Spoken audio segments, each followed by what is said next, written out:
I'm very grateful. I'm grateful that I get to test myself against Cub.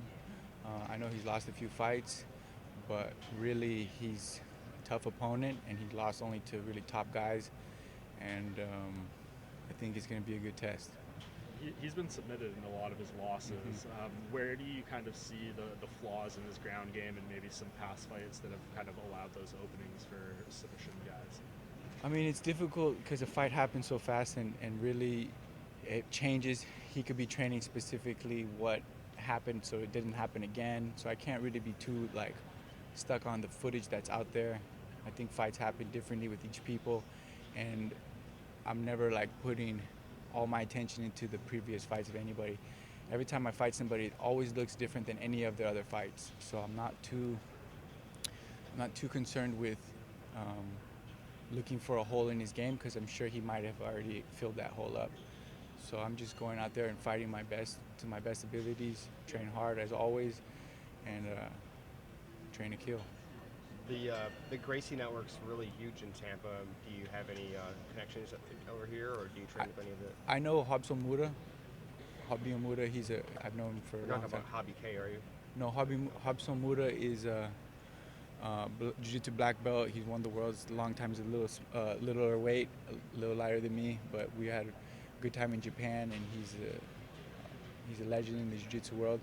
I don't know what Gracies are out here. There's a Gracie franchise. Rob Khan is one of Royce's first 6 black belts. He's out here. You know, there's so many Gracies franchises and all that all over the world, not just here.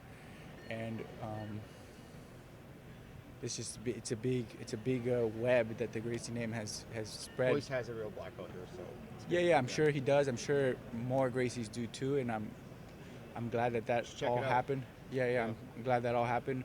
But ultimately, I have my gym, I have my dad, and I have there's different sides to the family. There's different interests, and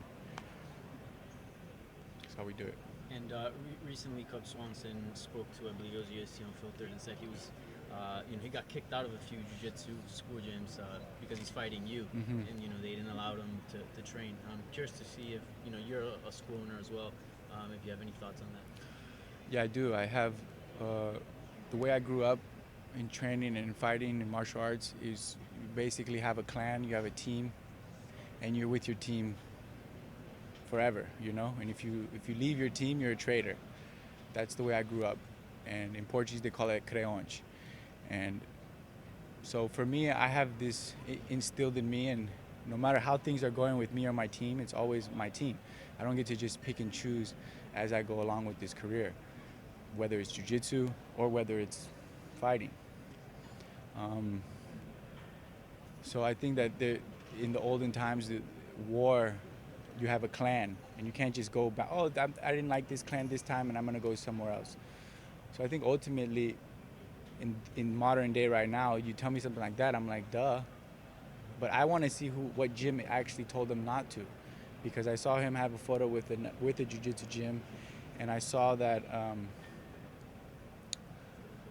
he said that, and I'm wondering what gym was that, because he doesn't have his gym already set up. He doesn't have jiu-jitsu training already set up. He doesn't have his whole team. He's been fighting for 15 years, and he doesn't have all these resources already.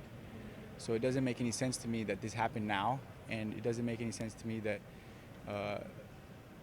what gyms didn't let them train, that he was so interested in training that was going to make such a difference. And if so, let me know so I can send you guys some shirts. We'll ask him when he comes here later, and then we can tell you tomorrow. Yeah, for sure. Uriah Faber said over the summer that he was offered you as his return fight. What happened with that? He ended up taking a fight at 135. Is that a fight that would still interest you down the road? Originally, Uriah and Nick, again, this is the loyalty part that I'm talking about, which is very rare today.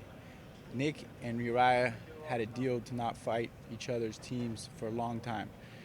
And as this was in the beginning of their fight. So I don't know, maybe Urijah kind of forgot about that. And since he's got new fighters and new things, he's not really too concerned with what they basically don't fight each other. Nick Diaz guys, Nate Diaz guys don't fight Urijah Faber's guys. And I'm part of Nick's team. I've learned a lot from them. So alpha male guys have came and trained with us over in Stockton. And I kind of see it's kind of like we're not the bestest of friends, but we're not enemies, and there's enough enemies out here. So I kind of didn't want to fight him because, one, the team was all kind of like, hey, it's not that's Urijah. Urijah is part of our kind of, we're friends. We talk. Everything's cool. They come and train.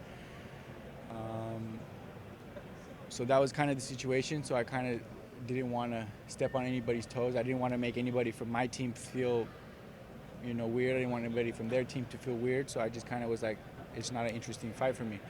But if he keeps calling my name and keeps talking shit and he keeps wanting to fight, then, I'm not going to not fight him if he's attacking me, I did my part, and I said at first that I didn't want to fight him based on the fact that he has an affiliation with Nick and Nate, but to a certain extent I'm still a man, and